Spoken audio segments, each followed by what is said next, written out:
2012 में नारायण के आने से वेस्टइंडीज ने 33 साल बाद कोई वर्ल्ड कप जीता। पर जब सुनील नारायण के बॉलिंग एक्शन को इल्लीगल बोलकर फाइनल में बैन कर दिया गया, तब वेस्टइंडीज क्रिकेट बोर्ड के डायरेक्टर अजीम बासारथ नारायण को हेल्प करने के बजाय मॉक करने लगे कि ये तो भट्टा मारता है। इस पर केकेआर फ्रेंचाइज ने ऑफिशियल प्रोटेस्ट लॉन्च किया, जहां पूरे साल वेस्टइंडीज के लिए खेलने पर उन्हें 1 करोड़ मिलता था, वहां आईपीएल में सिर्फ 2 महीने खेलने पर 9.5 करोड़ मिल रहा था। 1970s में वेस्टइंडीज एक इनविंसिबल टीम थी। पूरे क्रिकेटिंग वर्ल्ड में उनकी टीम और प्लेयर्स का दहशत रहता था। पर साल 2011 तक आते आते उनका डाउनफॉल सबने देखा। इतना बुरा कि 2011 वर्ल्ड कप में वेस्टइंडीज ने जो 3 मैच जीता तो वो नीदरलैंड, बांग्लादेश और आयरलैंड के खिलाफ था।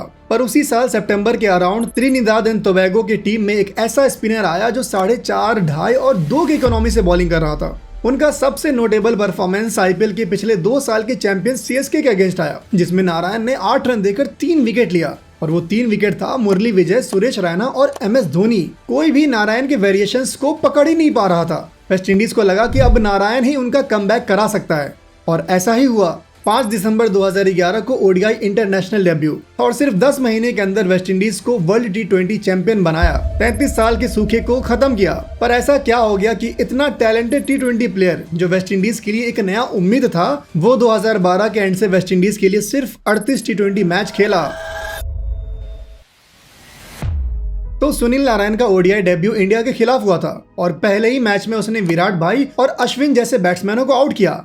मतलब सब कॉन्टिनेंट के प्लेयर्स भी नारायण के वेरिएशंस को हाथ से पकड़ नहीं पा रहे थे। उस वक्त आईपीएल की पॉपुलैरिटी साल दर साल बढ़ती जा रही थी, तो इस राइजिंग मिस्ट्री स्पिनर के लिए बिडिंग वॉर होना लाजमी था। पोलार्ड जो मुंबई इंडियंस में थे, उन्होंने नारायण को बहुत करीब से देखा था, और सीएल T20 में नारायण नाइट राइडर्स की सिस्टर फ्रेंचाइज से खेल रहे थे।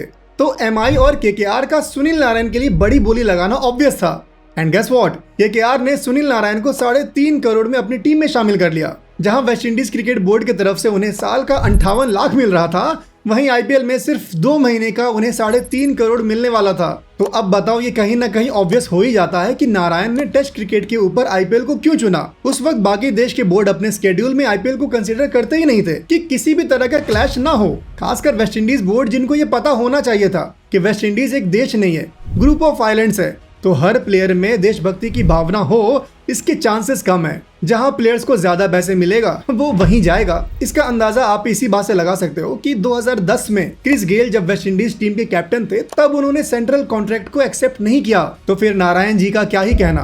बात भी सही है, पापी पेट जो कराए।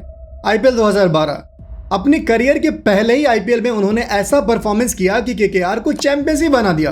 15 इनिंग्स में 24 wicket with an average of 13.50 and economy of 5.47। ये शांत लड़का जो अपने छोटे से अरीमा के ग्राउंड्स पे प्रैक्टिस करता था, अपने अजीब से एक्शन से बैट्समैनों को परेशान करने लगा। लेकिन यही एक्शन जो उसकी ताकत थी, आगे चलकर उसके लिए एक बड़ा सरदर्द बनने वाला था।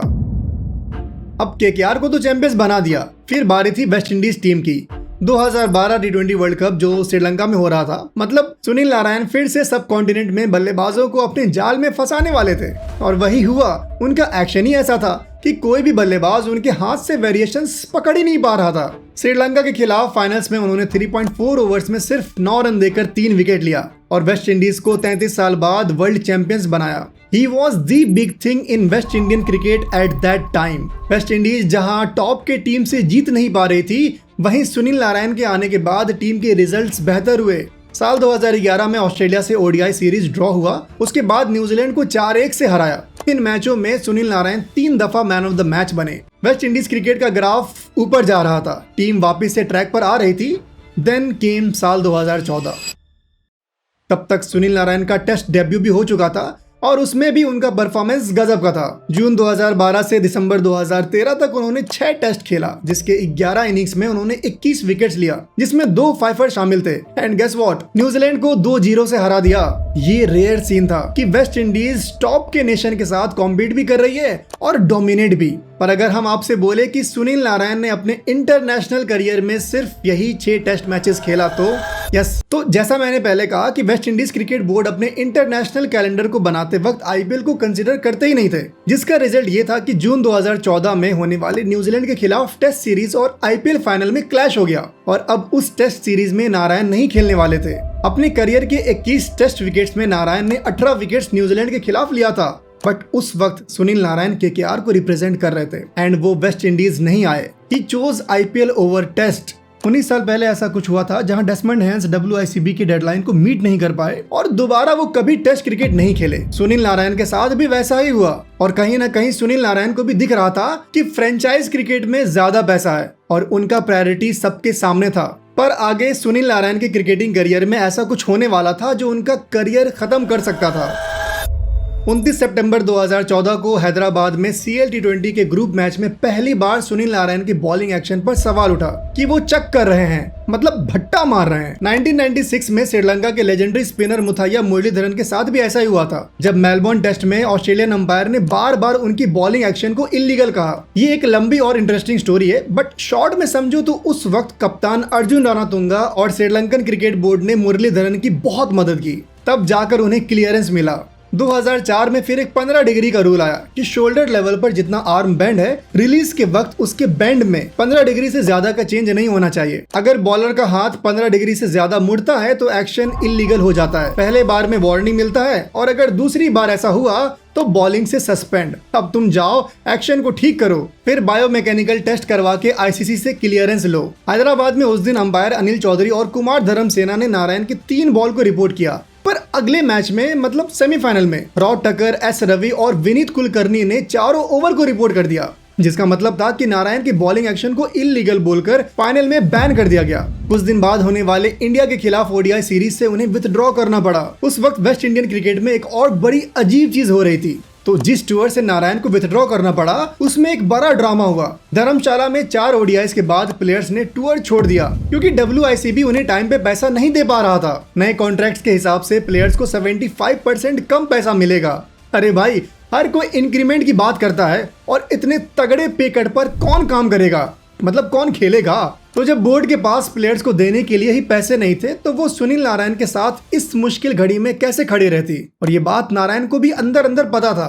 2015 ODI वर्ल्ड कप स्क्वाड में सुनील नारायण को शामिल किया गया, बट उन्होंने कहा कि वो अभी इंटरनेशनल क्रिकेट खेलने के लिए रेडी नहीं है और नारायण ने वर्ल्ड कप के स्क्वाड से अपना नाम वापस ले लिया। इस बीच जिसने नारायण की मदद की वो था KKR फ्रेंचाइज। अब यहाँ पर एक और कंट्रोवर्सी हुआ कि IPL 2015 में खेलने के लिए सुनील नारायण को ICC अक्रेडिटेड सेंटर से क्लियरेंस चाहिए था, तो नारायण को लॉ बोरो सेंटर से क्लियरेंस मिल गया था। बट BCCI के प्रेसिडेंट जगमोहन दालमिया ने KKR के चीफ एग्जीक्यूटिव वेंकी मैसूर को कहा कि नारायण को चेन्नई के श्री रामचंद्र यूनिवर्सिटी, जो ICC की दूसरी अक्रेडिटेड सेंटर है, वहां से क्लियरेंस लेना पड़ेगा। इस पर KKR फ्रेंचाइज ने ऑफिशियल प्रोटेस्ट लॉन्च किया, पर आखिरकार KKR को BCCI की बात माननी पड़ी और वो रीटेस्ट के लिए चेन्नई गए। द गुड न्यूज वाज कि 2 दिन के अंदर रिजल्ट आया कि सुनील नारायण क्लियर टू बोल इन IPL। उनको अब क्लीन चिट तो मिल गया था, पर अब बात ऐसी हो गई थी कि एक दिन क्लियरेंस, दूसरे दिन सस्पेंशन। 22 अप्रैल 2015 को SRH के अगेंस्ट मैच में वापस से उनकी बॉलिंग एक्शन पर सवाल उठे। बोला गया चेन्नई जाकर टेस्ट करवाओ।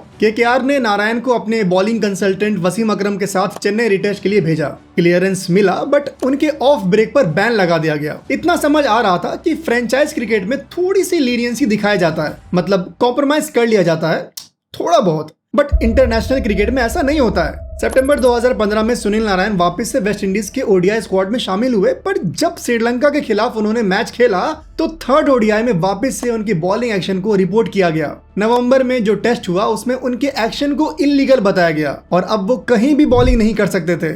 जब रिपोर्ट आया तब सुनील नारायण ढाका में BPL खेल रहे थे। इस न्यूज के बाद उन्हें टूर्नामेंट को बीच में छोड़ना पड़ा। तो बात समझ आ रहा था कि जब इंटरनेशनल लेवल पर एलिगेशन लगा, जहां स्ट्रिक्ट चेकिंग होता है, वहां उनके एक्शन को इलीगल पाए जाने के बाद सुनील नारायण अब फ्रेंचाइज और T20 क्रिकेट भी नहीं खेल सकते थे। तो भैया, जहां खेलने से कम पैसा मिले और कुछ 19-20 हुआ तो वो उस सोर्स पर भी लात मार दे जिससे घर चल रहा है, तो बंदा वहां क्यों ही खेले। नारायण बॉलिंग एक्शन मॉडिफाई करके क्लीन चिट ले चुके थे। 2016 T20 वर्ल्ड कप के लिए सुनील नारायण को वेस्ट इंडीज टीम के स्क्वाड में शामिल किया गया, पर उन्होंने अपना नाम वर्ल्ड कप स्क्वाड से वापस ले लिया। फरवरी 2016 में नारायण ने एक बात रिवील किया कि जब उन्हें बॉलिंग करने से सस्पेंड किया गया था, तब वेस्ट इंडीज क्रिकेट बोर्ड के डायरेक्टर आजिम बासारथ नारायण को हेल्प करने के बजाय मॉक करने लगे कि ये तो भट्टा मारता है। नारायण अपने बॉलिंग एक्शन पर काम कर रहे थे और आईपीएल 2016 से 2 दिन पहले उन्हें आईसीसी का क्लीन चिट मिल गया। तो जहां पूरे साल वेस्टइंडीज के लिए खेलने पर उन्हें 1 करोड़ मिलता था, वहां आईपीएल में सिर्फ 2 महीने खेलने पर 9.5 करोड़ मिल रहा था। तो रिस्क क्यों ही लेना। फरवरी 2018 में सुनील नारायण ने कहा कि वेस्टइंडीज के लिए खेलना मेरा अल्टीमेट गोल है, बट अगले ही महीने पीएसएल में वापस से उनके बॉलिंग एक्शन को रिपोर्ट किया गया। तो जब भी नारायण पर एलिगेशन हुआ, सस्पेंशन हुआ या बैन हुआ, तब केकेआर ने ही उन्हें सपोर्ट किया। वेस्ट इंडीज क्रिकेट खुद गर्दिश में थी, तो नारायण को कैसे हेल्प करती। आईपीएल 2020 में नारायण पर वापस से एलिगेशंस लगा कि उनका बॉलिंग एक्शन इलीगल है। केकेआर और नारायण दोनों इस बात से सरप्राइज थे और बाद में सस्पेक्ट एक्शन कमेटी ने नारायण को क्लीन चिट दे दिया। 2021 में फिर एक बार हवा चली कि सुनील नारायण वेस्टइंडीज क्रिकेट के लिए कमबैक कर सकते हैं, बट नारायण ने कहा वो अभी रिटर्न के लिए रेडी नहीं है। 5 नवंबर 2023 को सुनील नारायण ने इंटरनेशनल क्रिकेट से रिटायरमेंट ले लिया, जिसका मतलब था कि 6 अगस्त 2019 को सुनील नारायण ने आखिरी बार वेस्टइंडीज के लिए क्रिकेट खेला था। ये एक बड़ी अफसोस वाली बात है कि T20 क्रिकेट का इतना बड़ा सुपरस्टार वेस्टइंडीज के लिए सिर्फ 2 T20 वर्ल्ड कप खेला। आईपीएल 2024 सुनील नारायण ही नहीं, वर्ल्ड के किसी भी ऑलराउंडर का बेस्ट आईपीएल था। स्पेकुलेशंस और सजेशंस आई कि नारायण को 2024 T20 वर्ल्ड कप के लिए वेस्ट इंडीज टीम में वापसी कर लेना चाहिए, बट सुनील नारायण ने साफ कह दिया कि वो दरवाजा अब बंद हो चुका है। अब तुम ही सोचो, जब रिटायरमेंट नहीं लिया था तब बंदा इंटरनेशनल नहीं खेल रहा था, तो रिटायरमेंट के बाद क्यों ही कमबैक करेगा। पता चला एक इंटरनेशनल मैच खेला और फिर जो भी T20 क्रिकेट खेल रहा है वो भी नहीं खेल पाएगा। उन्होंने बार बार कहा कि देश से इश्क करता हूँ, बट पेट पे लात खाने का नहीं। तो देश वेस्ट इंडीज क्रिकेट को आखिर हुआ क्या। जो टीम एक वक्त खूंखार प्लेयर से भरी थी, आज उसका डाउनफॉल कैसे हो गया। उसकी पूरी स्टोरी जानने के लिए यहाँ क्लिक करिए।